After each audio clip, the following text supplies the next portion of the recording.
The Trump White House is due to release its 2018 budget proposal on Tuesday, a document expected to contain deep cuts for the Environmental Protection Agency (EPA) and other programs. The EPA saw one of the largest cuts in the White House and APOS and skinny budget and in March, a precursor to the formal proposal that Office of Management and Budget Director Mick Mulvaney says is coming out on Tuesday. While the White House could have changed its budget targets between then and now, the March proposal hints at the type of cuts the EPA and other agencies should expect to see on Tuesday. Under the March proposal, the EPA was due to absorb a 31% funding cut. If enacted, that plan would discontinue funding for programming, research and diplomatic efforts related to climate change, and more than 50 EPA programs and cut 3,200 of the A, G, E, and C, Y and APOS 15,000 jobs. Trump and APOS budget proposal is just that. A proposal. Congress will have a say over federal spending, and while DPPA spending cuts have divided some Republicans, the party has looked to cut the EPA and APOS budget for years and is likely to try doing so again this year. The agency is also undergoing internal restructuring, with officials this week announcing a $12 million buyout program for the A, G, E, and C, Y and APOS workforce. The EPA was among the departments hardest hit by the March budget blueprint, but others were facing cuts as well. The Interior DPA, RTME, and T and APOS funding would be slashed by 12% under that plan, with officials proposing to cut the Department of Energy, Y and APOS budget by $1.7 billion, or 5.6% cut. Mulvaney and other Trump officials will roll out the budget proposal on Tuesday, waving the starting flag for the months-long fight over federal spending. Congress will, in theory, vet the proposal and write their funding bills, though that process is likely to be a murky one. GOP infighting in the House and Democrats and APOS ability to block spending bills in the Senate have already raised the odds for a major spending showdown this session in the fall.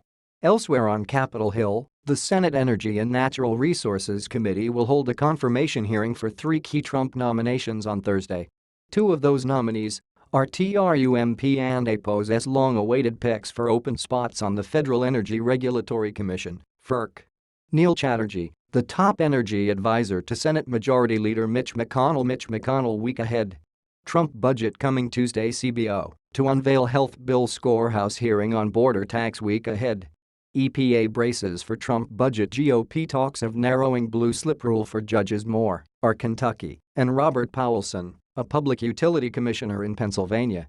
Energy industry watchers expect Trump and APOS 2 FERC nominees to be fairly uncontroversial, given their backgrounds and SENATORS and APOS familiarity with them. But Democrats have indicated they are likely to oppose putting the 2 on the board at least until Trump nominates a Democrat to one of the COMMISSIO and APOS other vacancies. Environmental activists opposed to FERC have already pushed senators not to put new members on the commission, which they consider a rubber stamp for the energy industry. Chatterjee and Powelson will testify alongside Dan Brouillette, Trump and APOS picked to be the Energy DEPA RTME and APOS Deputy Secretary. Brouillette served at DOE from 2001 to 2003 and was an energy and mineral regulator in Louisiana from 2013 to 2016.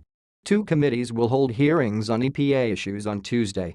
A Senate Environment and Public Works Committee panel will meet to consider 2 bills related to agency ozone regulations, and a House Science Subcommittee will hear testimony on the role of states in agency rulemaking. The House Rules Committee on Monday will also take up the Reducing Regulatory Burdens Act, introduced by Representative Bob Gibbs, R. Ohio. A floor vote could be coming later in the week. The bill would mend the Federal Insecticide, Fungicide, Rodenticide Act, FIFRA, and the Clean Water Act, CWA, to ease permits for the use of some pesticides. The bill has passed the House before, including last year, when Republicans retooled it as a measure to help fight the spread of the Zika virus. Off Capitol Hill, EPA Administrator Scott Pruitt is the featured speaker at a Baker Daniels Energy and Environment Symposium on Wednesday.